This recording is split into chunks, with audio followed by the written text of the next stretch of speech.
আসসালামু আলাইকুম বন্ধুরা, কেমন আছেন আপনারা? আজকে আসছি নতুন একটি ভিডিও নিয়ে।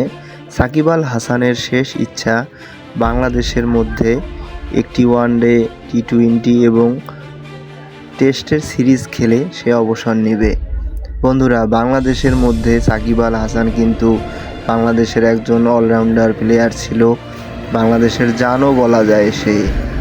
এই জন্য আমি মনে করি বাংলাদেশের সকল সাপোর্টারকে, যারা ক্রিকেট ভক্ত, ক্রিকেট প্রেমীরা আছেন, অবশ্যই সাকিব আল হাসানকে সাপোর্ট করা উচিত আপনাদের। আমি চাই আপনারা সবাই সাপোর্ট করবেন সাকিব আল হাসান যেন আবার বাংলাদেশ জাতীয় দলে আসে, খেলে এবং তার শেষ ইচ্ছাটা কমপ্লিট করে যায়।